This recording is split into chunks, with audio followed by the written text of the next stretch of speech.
Getting ready for the return of the Ricans mañana, 7 p.m. Eastern Time, 4 p.m. Pacific Time. Be there or be square. You feel me? Anyways, got to turn that off before we get hit with a strike, right? So if it's the first time you're coming to the channel, be highly appreciated if you sub, like, to share the channel here at What It Do with Big Lou. NFZR2, baby. With your family, friends, folks, peoples, gente, buddies, pals, amigos, and like us Puerto Ricanos, Boricuas say, panas, vaya, right? So as you can tell from the thumbnail, this video is about the upcoming bout. It's already been signed. They already had the first press conference. The last press conference will be the weigh-ins, I believe, at the super middleweight division, the 168-pound division. It'll be the former IBF super middleweight champion, Caleb Sweet Hand Plant, going up against the current interim WBC and two-time former WBC champ, David Bandera Roja, which means the red flag, Benavidez, a.k.a. named by Mike Tyson, the Mexican Monster. But just so everybody knows, David Benavidez is half Mexican and half Ecuadorian, right? And he usually, a lot of times he goes in there with two flags, or actually maybe sometimes three flags if he takes the American flag.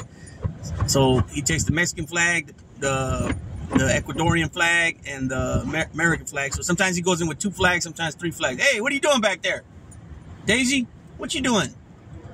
She's back there scratching she's playing with her toys, but she's scratching the floorboard, trying to pick the toys up, playing with the toys. Anyways, so yeah, this is about, they're going to be fighting. I'm going to give a little breakdown of what I think will happen, and also my other opinions on what's going on there in that press conference.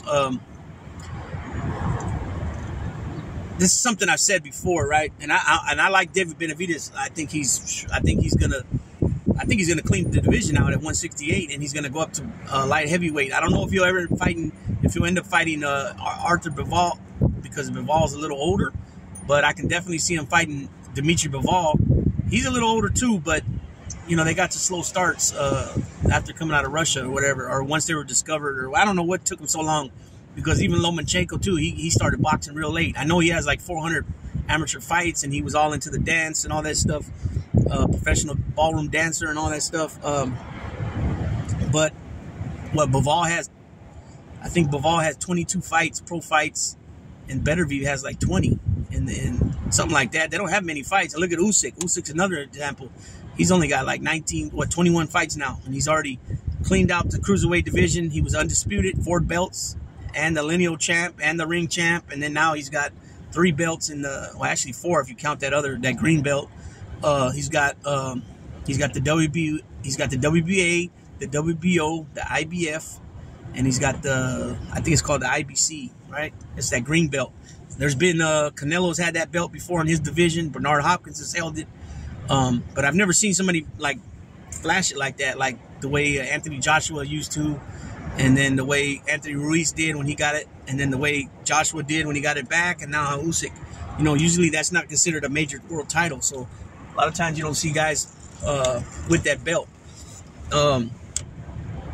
So I can see Benavidez going up. I think Benavidez is 25, 26 years old right now. Let me check. I want to make sure.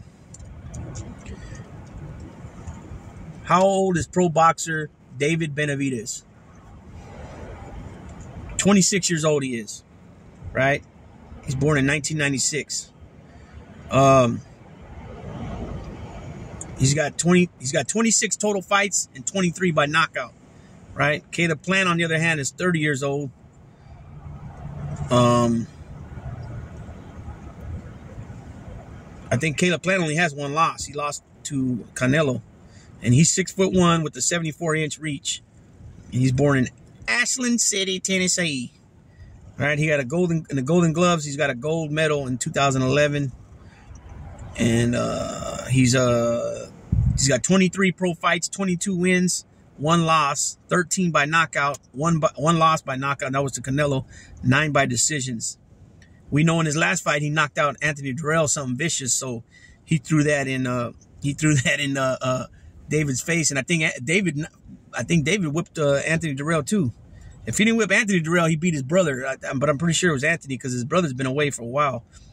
And let's see, as far as his fight, he won the IBF super middleweight belt off of Jose Uzcategui, and I believe he's from Venezuela, I think. He's from one of the South American countries. It might even be Ecuador or Bolivia, because all those flags are pretty much the same colors. But we know he knocked out Anthony Durrell, and he's fought Canelo. Other than that, the only name that I recognize on his resume is Tyrone Brunson and Rogelio Medina. Those are the only other 2 I recognize on there. And he's fighting out of Las Vegas now, Caleb Plant. And like I said, his nickname is Sweet Hands. I think he's got boxing skills. I think he does. You know what I mean? Definitely he's got boxing skills. You know, or he wouldn't have been the champ, because that Uzcategui, he was pretty tough, man. He was pretty tough. And I think David Benavidez has fought at light heavyweight before, I believe. So his last win was against David Lemieux, which was pretty impressive. That's probably his biggest fight to date. Anthony Durrell, he knocked him out in the 9th round, just like Caleb Plant did. And then he's beat Julian Love. I remember that one. And he also beat Rogelio Medina. So he doesn't have too many big names on his resume either. But David Lemieux was a champion at middleweight until he fought Triple G. Triple G thumped him up pretty good, but David really whooped him bad. And I think, this is what I think. I think Caleb Plant sometimes, and I heard somebody say this, so I went back and watched a couple of his beginning fights, first 6 rounds, and he does come out kind of quick, right?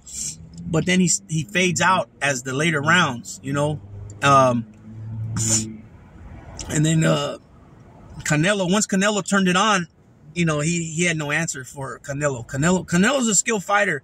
It's just when he fights guys that are skilled boxers, case in point, Mayweather, the last one he just lost against Bivol, and then even against Lara, the Cuban Lara, and I even say Miguel Cotto. I think Miguel Cotto did a good job in that fight against him. I think that could have went either way.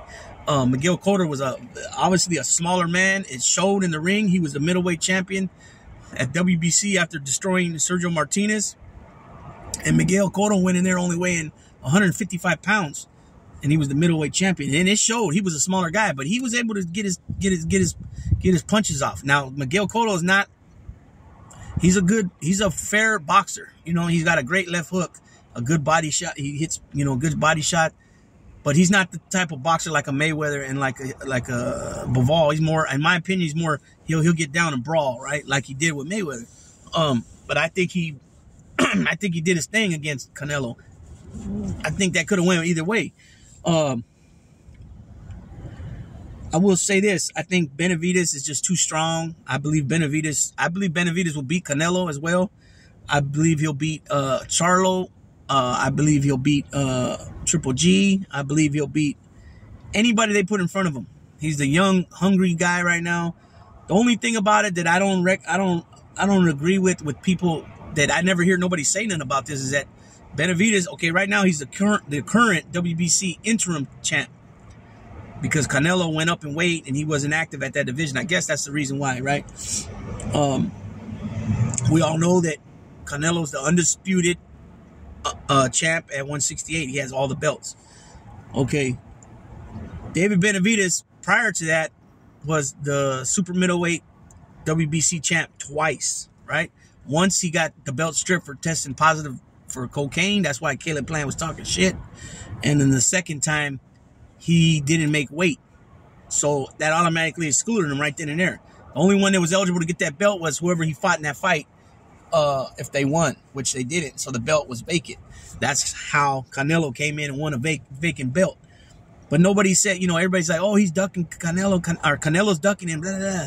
It's like, come on, Canelo, if you never would have got your belt stripped, then Canelo would have had to fight you in order to become undisputed. And then I keep hearing this, oh, he fought Billy Joe Saunders and he fought Caleb Plant, weak fighters. He ducked Charlo. And first of all, they said that Charlo out of his own mouth said Canelo ain't ducked him. He don't know where that came from. In a tweet, I read it. I seen it just the other day again. And on top of that, if he's trying to become undisputed, these guys got belts. He's got to go fight them guys. And that makes no sense to me at all. That makes no sense to me at all. Here he is fighting at 168, but you're saying he's ducking Charlo. Charlo's not even 168. Charlo's 160. So he's trying to conquer all the belts at 168. So why would he go fight Charlo? I mean, that doesn't make no sense, man. You guys just don't like Canelo for whatever reason, which that's okay. You know, that's your business, right? I like Canelo. I'm not a big Canelo fan. You know what I'm saying? David Benavidez, I'm not a big David Benavidez fan either, but he's a bad mother. Shut your mouth. I'm only talking about the Mexican monster. And he's got great hand speed. He's got power.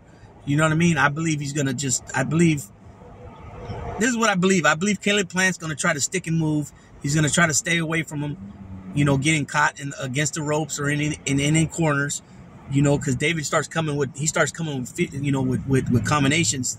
He's decently fast for his size. He's a big dude, right? He's like I think David Benavidez is 6'4", I think. 6'3" or 6'4". Let me see.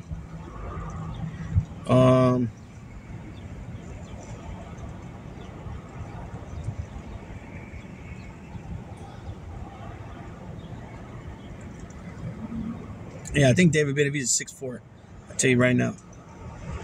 6'2". With the 74.5-inch reach. So him and Caleb Plant are pretty even on everything. The height, you know. He's out of Arizona. He's, I believe, he's born in Arizona. He represents Arizona. So I believe that Plant's going to try to stick and move, keep the jab, keep him at, you know, the distance, because once David closes that distance and he starts to cut off the ring, he's going to be in trouble, I believe. And it's not the fact that he's just not a good fighter. It's the fact that David Benavidez is just going to try to overpower him and just get him the fuck out of there. He's already threatened he's going to put him in the hospital. So I got Benavidez in this. Not to take anything from Plant. I think Plant is still going to be an elite fighter. You know, he's already an ex-champion, so he's possible of winning the title. He can knock people out, even though his knockout, you know, out of 23 pro fights, he's got 13 knockouts. I don't know why David's clowning him on that. I mean, he's more than half of his fights, he's knocked the person out. So, you know, he's just more superior at the punching power. So I guess he feels he can clown. For whatever reason, there's bad blood between them. I know that they made some fucked up statements towards Caleb Plant because his little daughter had passed away, and that's fucked up. I don't know why any human being would say some fucked up shit like that. You know what I mean? I don't really like Jose Sr. You know, he comes off like he's this professional dude when he talks, but when it's somebody like Caleb Plant who you don't like, he's sitting over there talking about pussy and bitch, and I don't understand that. That's very unprofessional, that look. It sounds whack. You know what I mean? Just let your son get in there and handle his business with his hands. You know, and David, too, calling him a pussy, and, you know, he don't even let him talk without him calling him a pussy, and I think it's just a fucked up look. You know, you know, because, and David could turn it off, because when his brother's acting up, talking shit, he's not really talking too much shit. You know what I mean? So, and the thing is, too, it seems like they only have respect for the Latin fighters. That's what it seems to me. Because when Jose Jr. fought Danny Garcia, it was all good. You know what I mean? But for some reason, Caleb Plant them got bad blood for the past 3 or 4 years, maybe even 5 years. Like I said, I think that's fucked up that they talked about his little baby like that. And Caleb Plant had a good point there. He says, you know, his dad comes over here talking bitch this, punk that, pussy this. And he's like, you know, he's never been in the ring, so he don't respect fighters because he's never been there. And hey, that makes a lot of sense. It definitely makes a lot of sense. And that's why, you know, you'll see guys like Freddie Roach, they'll talk a little shit, but it's nothing like that. You know what I mean? Even Danny Garcia's dad, Angel, he'll talk some shit, but he don't go that far call people pussies and shit, like bitches, and he'll say some stuff like, okay, yeah, we'll see you in the ring. When he told Amir Khan, he goes, when you do all this, you know, he'll say stuff like that. I mean, if he has said anything like that, pussy, bitch things, I never heard it. But I haven't been following Danny Garcia for a long time. I've been following him for about probably 2014, something like that. 2015, for sure 15. You know, even Ghost Guerrero's dad, Robert Sr., he you know, he could talk some shit too, man. I never heard him go that route. Floyd Sr., I never heard him go that route. You know what I mean? So I don't know what's up with David Benavidez Sr. or Jose Benavidez Sr., man. He should shut his fucking mouth. You know what I mean? All that pussy this, and he prayed for the fight. Who the hell would say they prayed for the fight? You know what I mean? I know that sounds whack. You know, and he acts like he did Caleb Plant some big old favor. I don't understand that. Oh, he wanted to be announced as the champion. Why would he want to be announced as the champion if he's not the champion? I don't get that. He wanted to come out second. Okay. That ain't too big of a deal. You know what I'm saying? He wanted to be called the champ. He wanted to be called out last. You know, who gives a fuck? That's part of the negotiations. You know what I mean? But to make it sound like you made it happen, you prayed for this fight, I don't get that shit. This shit sounds whack. The little motherfucker he should keep his fucking mouth shut. You know what I mean? He makes his family look bad while talking. Like, who does that shit? You know what I mean? Who does that shit? Who calls a motherfucker a pussy and a bitch and you're a boxing trainer? You know what I mean? I don't get that. But that's what I believe is going to happen. I believe David Benavidez is going to destroy him. I don't know if he's going to get him out like he did with Lemieux real fast, but I can see him knocking him out by the 7th, 8th round. But then again, if you never know, man, if Caleb Plant can work something where he frustrates the shit out of David Benavidez and he's able to, you know, box and stick and move and keep that separation, that distance where he can set it up with the jab, maybe a quick 1-2, you know, every little while, but continuously to use that jab to keep David off him. You never know. You never know. You know, he's got the nickname Sweet Hands, so let's see what happens, what he does with those sweet hands. You know what I mean? But with that being said, I'm gonna go ahead and tap on out on this one. Boxing's starting to produce some decent fights. Hoping that we can get some of these big name fights such as Spence and Crawford, which I doubt that. Just the fact that Spence is going up in weight now too, I believe it's over with. I believe it's over with because he's getting older and it's hard to maintain those weights, man. When you've been making a certain weight for so long, it's hard to keep doing it once you get older and it starts to wear on your body and it becomes tougher and tougher, you know. So he's already set from, I don't know if they actually signed the contract yet, but it's in the works. The Thurman and Spence fight, and they are going to fight at 154. So I believe that says it right there. He's not going to return to 147. I believe he'll vacate the belts, and then Crawford will either start fighting for vacant belts or Gerard Ennis will get his shot finally, and then you got Virgil Ortiz. You know what I mean? So we'll see what happens. I don't see Crawford going up to 154, at least not no time soon, because all the belts are already held by one guy, and now you got Crawford going up there. And, Danny Garcia already made his way up there. You still got Lara's up there, 154. He's the WBA regular champ, so we'll see what happens there. But that's what I got for you guys on this one. That being said, Big Lou tapping out.